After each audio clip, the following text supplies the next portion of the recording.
Welcome back to the Skift Travel Podcast. I'm Skift's editor-in-chief, Sarah Kopit, joined as always by Seth Borko, Skift's head of research. Hey, Seth, how you doing? Great. As always, pleasure to be here. Can't wait to talk.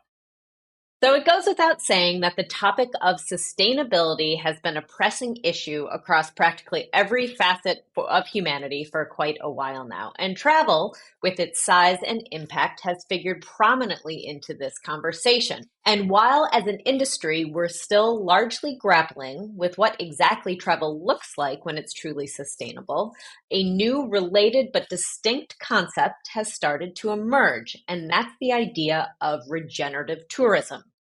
And to help us talk through and better understand this emerging concept, we are happy to be joined today by Skift's research analyst, Robert Gilbert-Jones. Hey, Robin, how you doing? I'm great. Glad to be here. Great. So Robin's the lead author of a Skift research report titled Regenerative Tourism, Fact from Fiction. And he's also spent many years focused on corporate responsibility and sustainability. So Robin, let's just jump right in. I'm kind of a novice on this. I've heard the term, but can't tell you much about it. What the heck is regenerative tourism, and how is it different from sustainable tourism?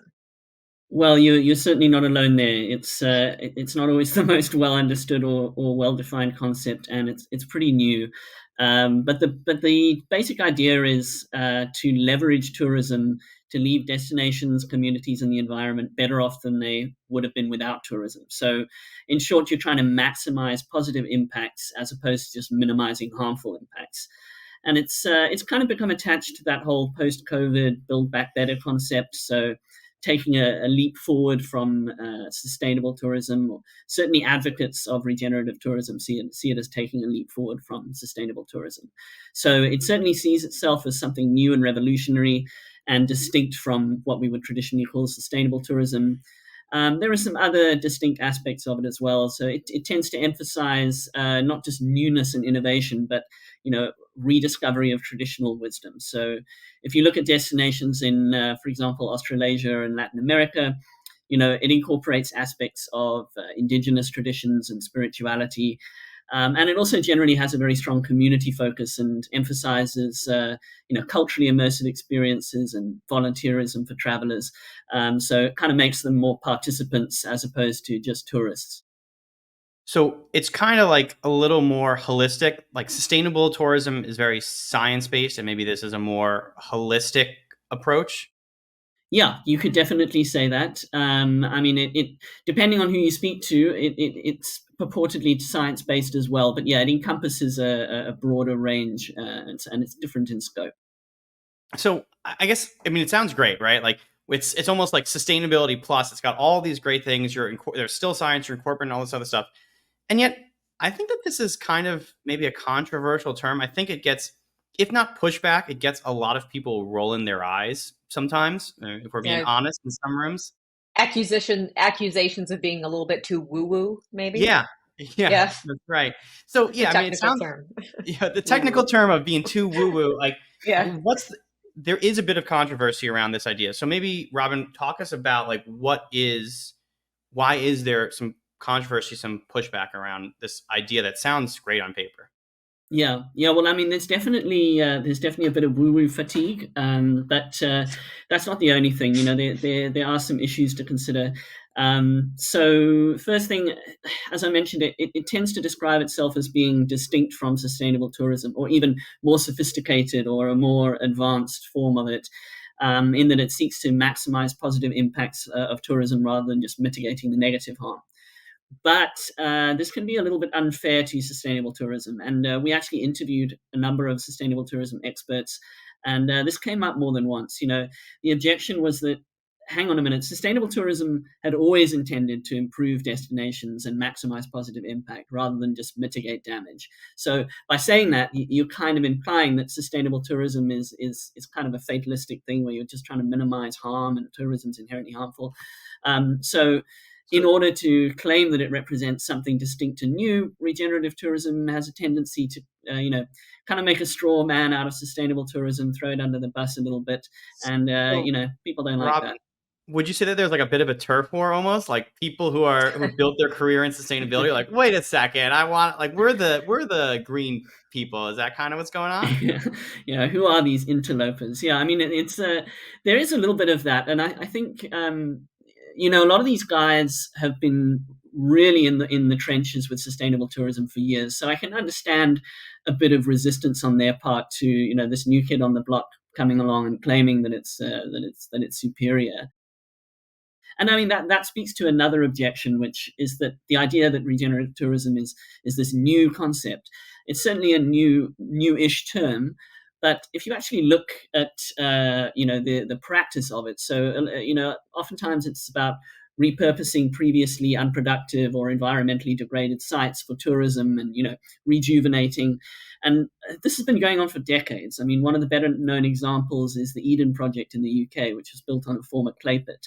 And there are many similar examples. I mean, one of the biggest tourist draws here in Cape Town, where I live, is the Victoria and Alfred waterfront, which repurposed the original docklands. It's a huge mixed-use neighborhood with a heavy tourism focus. It gets over 23 million visitors a year. So it's kind of like, hey, you're claiming this is new, but is it really? But probably the most concerning criticism is there's no agreed upon methodology for measuring regenerative tourism or quantifying its impact. It tends to be super site specific, which isn't necessarily a bad thing because it's recognizing what the issues are at site level. But it's really hard to come up with something generalizable, some kind of methodology for benchmarking it. And, some destinations and businesses that market themselves as regenerative have come up with their own impact metrics and methodologies, but it's really variable. So it's hard to find good data to back up the claims of regenerative tourism. And So like, is this like greenwashing 2.0? It risks being so. So Yeah. there's a risk. Well, there's two risks there. The data issue, on the one hand, it opens it up to being hijacked by greenwashing, but it also means that there's a risk that it could become a distraction from the actual hard work of addressing climate change and reducing emissions. And Seth, I like what you said the other day, that addressing climate change is essentially an unsexy accounting problem.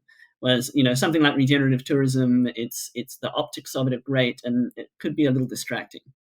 I'm curious if you could tell us, Robin, about some other examples, like for our audience here who may still Yeah. be trying to wrap their head around what exactly this is.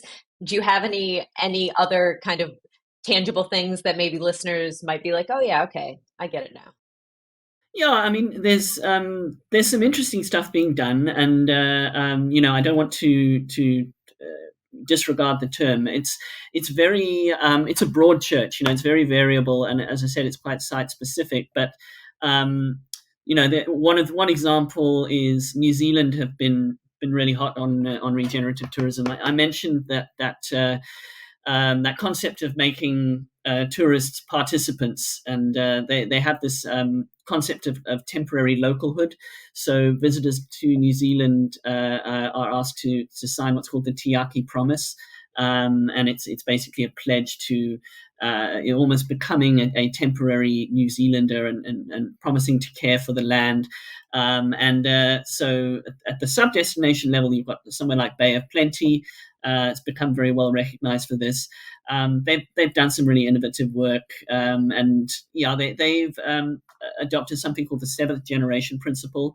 So this originates from indigenous communities in North America, and it encourages visitors to consider the impact of their choices on people and the environment far in the future, so 7 generations from now. So it's encouraging that shift in mindset, so that there's kind of a behavior change aspect to it.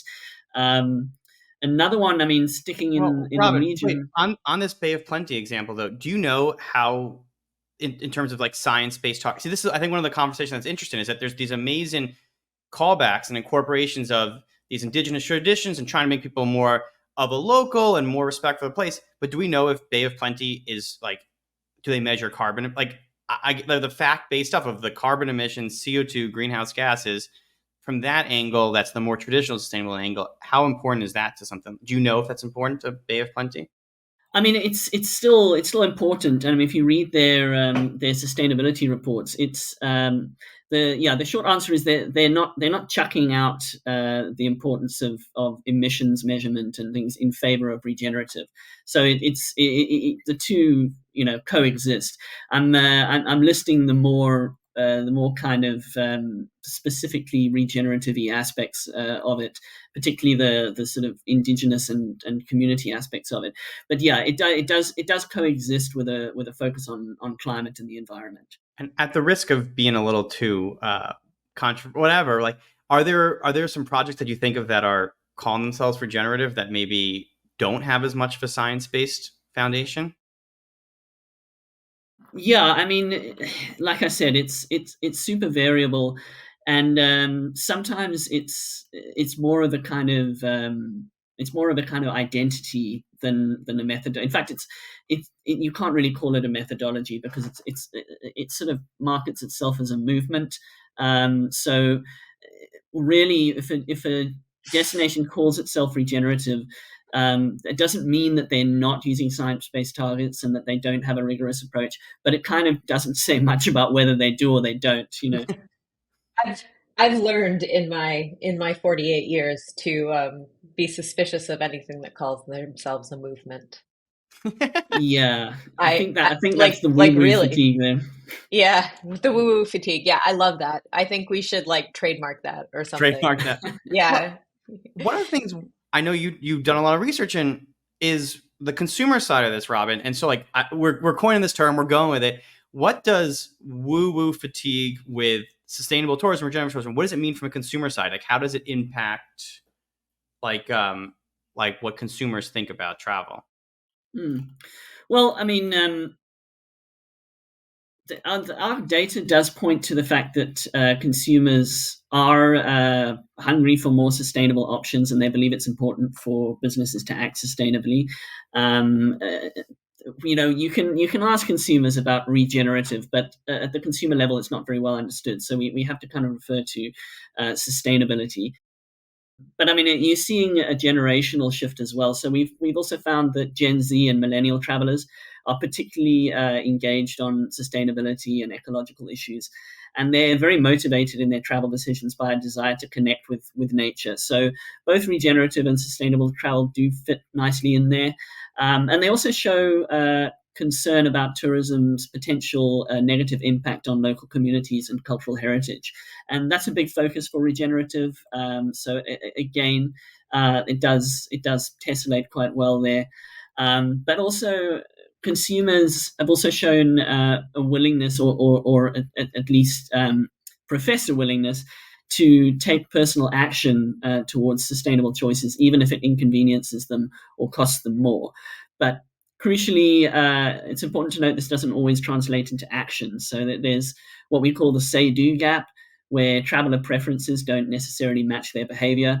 And there are quite a few potential reasons for this, but an important one to consider is that they don't necessarily trust the sustainability claims being made by the tourism industry, which goes back to the earlier point about greenwashing and the need to actually demonstrate your impact. And one of the other data points we found is that quite a lot of consumers are suspicious of some sustainability claims being made by tourism businesses, and kind of think it's mostly just greenwashing. There's there's also just the general laziness of humans, I find Yeah, as yeah, well.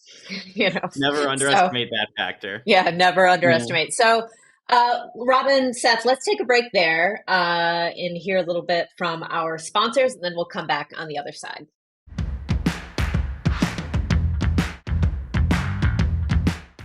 Well, welcome back to the Skift Travel Podcast. We are still joined by Robin Gilbert-Jones, analyst at Skift Research, and we're still talking about regenerative tourism. When you left us right before the break, we were talking about challenges with the say-do gap in tourism and how many consumers either don't trust the industry or perhaps are a little bit lazy, we might even say.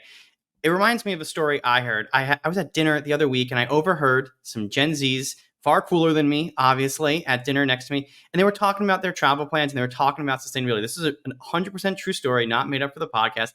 And the conclusion they came up with is it's too complicated. I can't make a difference. I expect the businesses to just do it for me. That was their conclusion. That I obviously, very rude to my partner. I put down my fork. I was eavesdropping really hard. So let's talk about that, Robin. What is the onus for sustainability on the travel industry and regenerative on the travel industry? And what does the industry need to do better, either for regenerative or sustainability? What do you think about that, Robin? Well, yeah, I mean, the first thing to say is greenwashing is a huge issue for the industry. So you need to be able to back up any sustainability claims you're making. So especially when you look at the travel industry, it has a bit of a history with greenwashing, and I mean the sustainability space in general, not just in travel, but yeah, travel has had a checkered history with it, and whether the say-do gap relates to primarily to distrust or laziness, or a combination of both. The fact that businesses have not always been upfront about this, it certainly can't help. So yeah, claims have to be defensible. Third-party certification can help with that, but it's also about engaging your visitors. And when you asked about who the onus is on, I mean, of course, the onus, if you're a polluting industry like an airline or something like that, you've got to do something. But to give Regenerative some credit here, it's also about how you engage with your visitors. And I'd say that something regenerative tourism tends to get right is engaging with travelers in such a way that they feel included in the overall sustainability mission as participants, rather than just like spectators on the sidelines. So going to that story that you told, maybe consumers or travelers in that sense feel disempowered because they don't have a role to play in sustainability. And like I said, New Zealand have that Tiaki pledge, which it can potentially give travelers a sense of agency over their sustainable travel choices. Yeah, and one of the things that I know that we talk about a lot is that, like, greenwashing undermines consumer trust and deepens the say-do gap. And not having, and it seems like, oh, how can a solution be one size fits all? There's so many different destinations, but the importance of having some sort of standards is that it builds consumer trust, and building consumer trust in green initiatives helps close the say-do gap. I think that's a really, when we work on that, to me, that was a really important insight in terms of how it's not just all these matrices and frameworks and methodologies are for the nerds. And they are. Don't get me wrong, they are. But at the end of the day, they're important for a reason, because if you don't measure what you're doing, it's not scalable, it's not sustainable, and it doesn't build that trust. I think that's a key point of this research. Yeah, absolutely. And I mean, I don't think anyone is expecting the average traveler to pour through reports by the Global Sustainable Tourism Council or EarthCheck or any of these kind of certification bodies. It's not really for public consumption, but if they can see that destinations and businesses are doing something, and it's about holding yourself to account. So if you voluntarily signed up for like an EarthCheck certification or some kind of third-party verification of what you're actually doing, and that it's actually having the effect that you're claiming it's having, just the act of doing that, increases your credibility. And that's something that I think certainly if regenerative tourism is going to kind of take off in the way it wants to, it's going to need more of that. I want to give a shout out to my old boss in my old shop. That, I don't know, I've kind of always wanted to do this because I thought it was such a cool example. At the Bloomberg picnic, I don't know, Seth, have you ever been invited to the Bloomberg picnic in the summer? No, I've not. I haven't had the pleasure. Yeah, it's this like amazing event on Randall's Island in New York. They have them all over the world, but the one in New York, it it was always kind of amazing to me because what they did, there were a couple garbage cans on the island, but not very many. There were every single thing they brought onto that island for this massive party for thousands of people was compostable. Every single item. And so, if you had to throw away something that you brought with you, you maybe had to walk like up a hill and like to the gate to find a trash can. But everything else was compostable. And the reason that I love that so much is that I don't think that we should. I like to put the onus on the businesses, like we were saying. Like, I think Mhm. it's too hard for like a consumer. Like, if I only go to the store and I see, all plastic containers, I don't know, like You're going to buy plastic. What choice do you what have, right? yeah, what do I do, right? And so you have this plastic, and every time I take my recycling out, I like look at this like massive bag of plastic, and I'm like, Sarah, you could do better. Like you could. But then I think to myself, how can I do better? I don't know Yeah. how to do it. And if I did know how to do it, I would do it. And like the Bloomberg example is my favorite because you just had no choice. And that's kind of like what I wish that I wish that companies, travel Yeah. companies, like places that we all go, I wish they kind of didn't give us the option. Um, I don't know how that pertains to regenerative tourism, but it's been a No, story that I wanted to share for quite some time. no, I think it's a big deal. No, here, let me tie it in for you if you'll let me Yeah, try and close the please. loop here. And it Yep. ties back to this like Bay of Plenty case study that Ron was talking about. It's that I think these moments where when you don't give people a choice, when you take the horse to water, so to speak, it wants to drink in Yeah. this particular case, and it can be really impactful. So the stuff that we were talking about with Bay of Plenty and the indigenous wisdom and all that stuff, on the one hand, you might say, you might have a skeptic like me, like that's woo woo. Where's the CO2 emissions? I want the numbers. I want the facts. But also, I think I would bet that there are many visitors who come and they want to know about that history. They want to know about that culture. They want to feel like locals. And that becomes that meaningful story that they then want to tell. They don't really know why. They just want to tell that story on a podcast, right?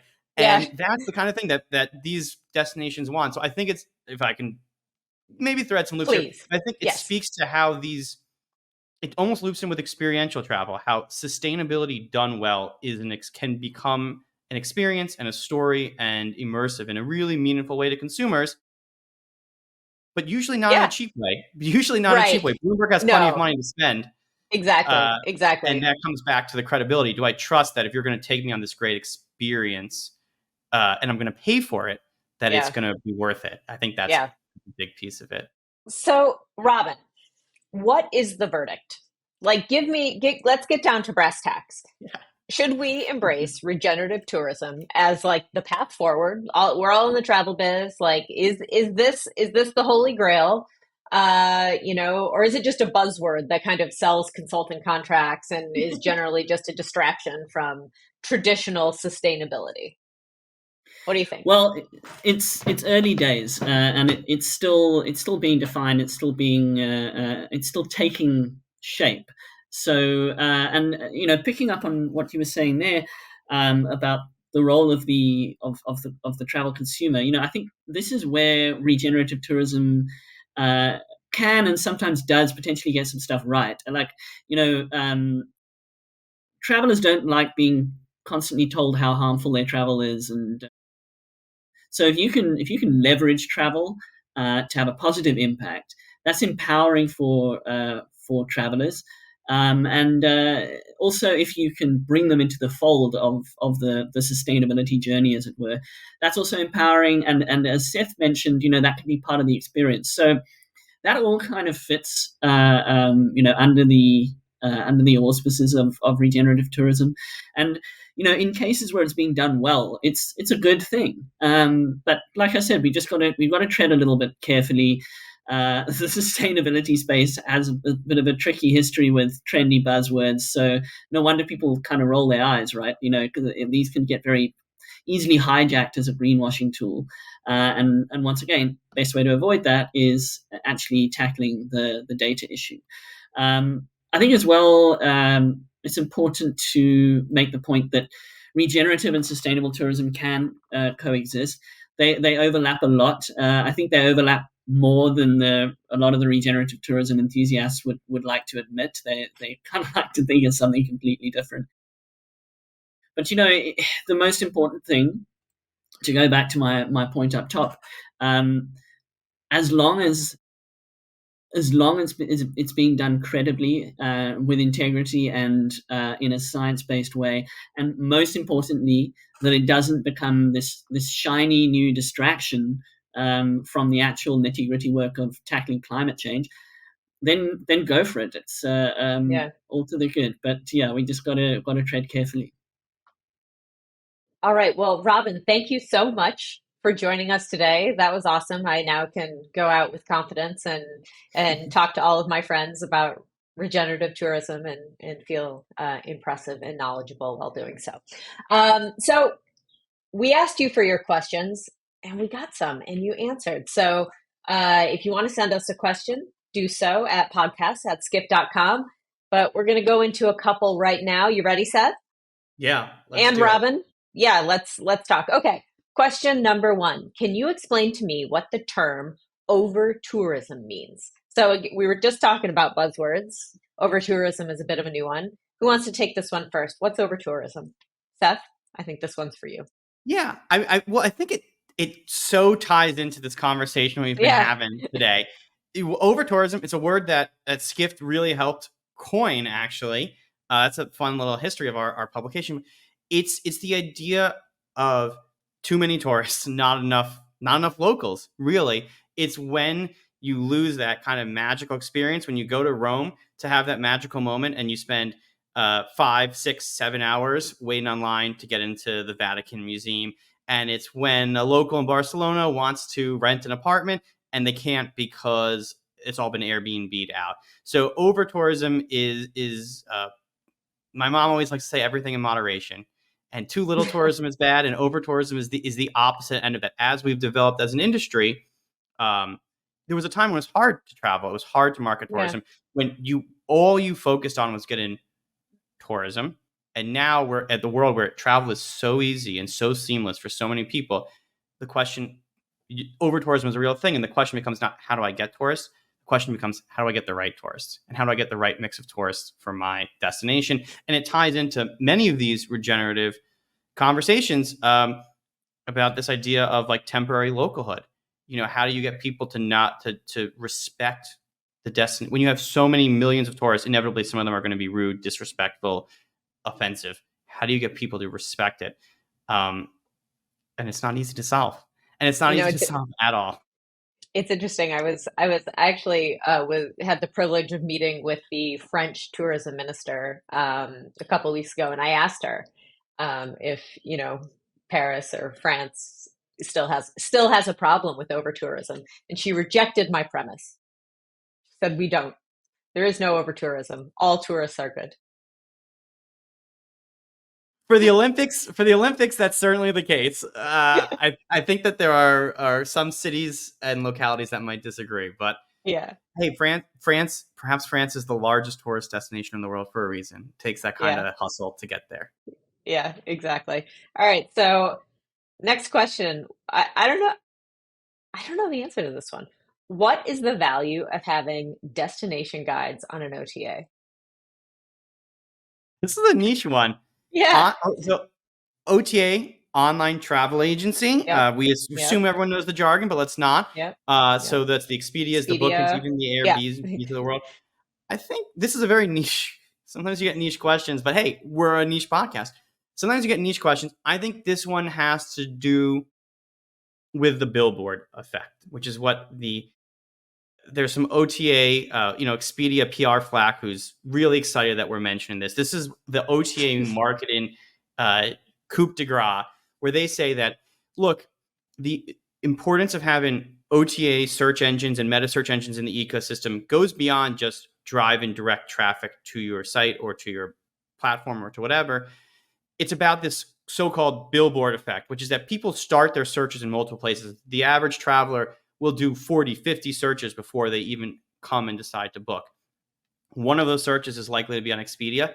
Even if the customer winds up booking on your hotel directly, they might have found it in the first place on Expedia. Expedia might have served, or Booking or Airbnb might have Right. served as an online billboard. And as these OTAs move outside of just selling hotels, just selling flights, into selling experiences, into selling tours, there will probably be and by the way, I say the so-called billboard effect. It may not be as strong as the OTA marketers would want you to believe, but it is real. Like, make no mistake, it's a very real thing. So I think that this destination guide question is kind of getting at, like, why do I care that my destination is listed on an OTA, like an experiences OTA like Viator? Why do I care that my activity or my thing is on one of these platforms? Why can't I just have visit XYZ and call it a day? And I think that's the answer. Is it's about the powerful billboard effect of these online marketing platforms, not just for suppliers like flights and hotels, but also for destinations and frankly for all parts of the travel ecosystem. Was that an okay answer to that question? I took a stab at it. Maybe I got it. Yeah, I think it is. That's how I do it personally. Yeah. Well, it's general, again, going back to laziness. I search with Google, and like whatever I'm searching, like I don't look very hard before I click on something. And Mm-hmm. generally, sometimes I get sucked into the sponsored links. I try not to. That I actually do affirmatively try to not click on those, Mm-hmm. but every once in a while I end up there. I look around, read what I want to read, but then I always book direct. Sorry, Wow. Expedia. I All right, always do. let's get Yeah. some no, I think many people do the same, but do you search on any of those specialized platforms? That's the next question. Would you do a search on Expedia or Booking.com, even if you were intending to book direct at the end of the day? Yeah, I do it, but it's usually because I end up there by accident. But but I'm there enough where it happens enough that like it's a real thing. Like however they're getting me there, I end up there, and I will stay and look around, and Mm-hmm. then I'll just go.